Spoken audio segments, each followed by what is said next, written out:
Most people waste their biggest advantage in life, and that advantage is time. There's a quote that always stuck with me. Youth is often wasted on the youth. And when it comes to money, that couldn't be more true. Most people in their early 20s aren't thinking about investing. They're thinking about going out, buying things, or just getting through the month.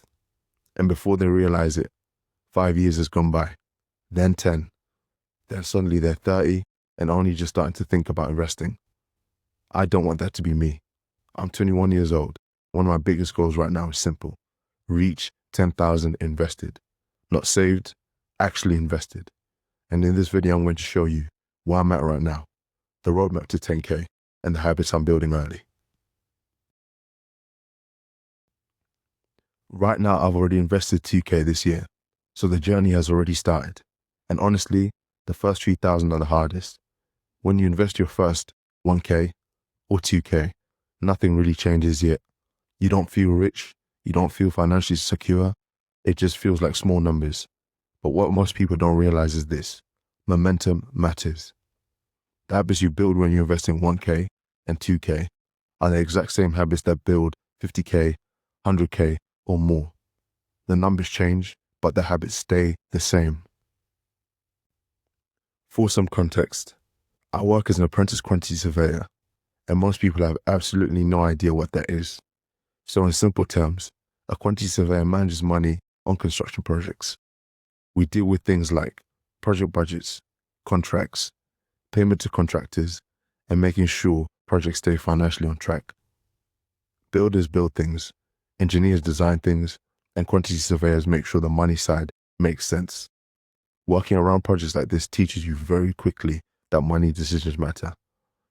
And that's part of the reason I started thinking about investing early. Now, someone might hear this and think, 10,000 isn't that much money. And yeah, in the grand scheme of things, it isn't. But the first 10K is powerful because it proves something.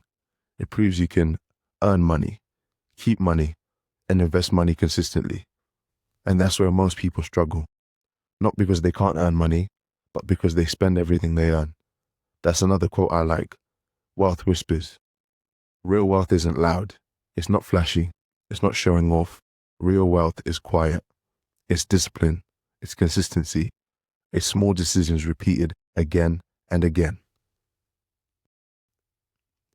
Before investing heavily though, there's something even more important. An emergency fund. For me, that means having about 3 months of living expenses saved, because life happens. Cars break, unexpected bills appear, things go wrong. And if you don't have that buffer, you're forced into bad decisions. You might sell investments early. You might go into debt. You might panic. That emergency fund protects you from that. It gives you breathing room. And once you have that safety net, investing becomes much easier mentally. My main job is my apprenticeship, but sometimes I also do delivery driving on the side. It's not glamorous, but it works. A few extra hours here and there can bring in a couple £100 in a month, and that money can go straight into investments, because every extra pound earned is another pound that can be invested. And once it's invested, time starts doing the heavy lifting. One thing I'm seriously trying to avoid is lifestyle inflation.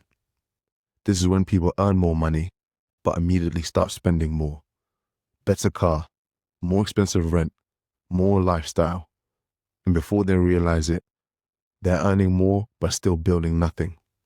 Just because you can afford something doesn't mean you should buy it, especially in your early 20s, because every pound you don't invest now loses years of compounding.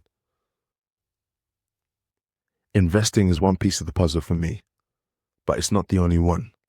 There's also another part of the plan, and that's property.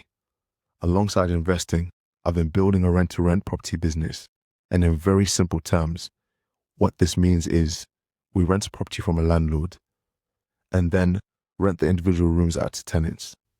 If it's managed well, the property produces monthly cash flow.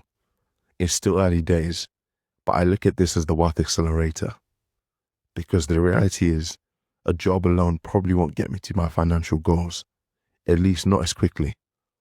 So the idea is to build something on the side that produces additional income.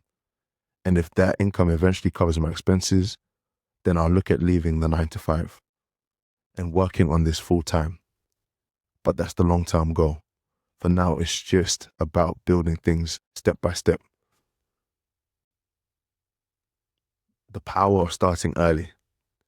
This is where things get really interesting, because investing early is incredibly powerful, and we can actually quantify this. Let me show you something. Imagine two people investing £200 a month. One person starts investing at 20 years old, the other starts investing at 30 years old. The person who starts at 20 invests for 10 years, then completely stops. So they invest about 24k in total. The second person starts at 30 and invests 200 a month for 30 years. That's around 72k invested, 3 times more money. But here's the crazy part. The person who started at 20 still ends up with more money by the time they reach retirement. Not because they invested more, but because their money had more time to compound. If you look at this graph, you'll see something interesting. At the beginning, it barely moves. For years it looks slow, almost boring. But later on, it starts to shoot upwards. That's compounding. And that's why starting early matters so much, because time does the heavy lifting. The real goal here isn't just 10,000 invested. The real goal is building the habit, because once the habit exists, everything becomes easier.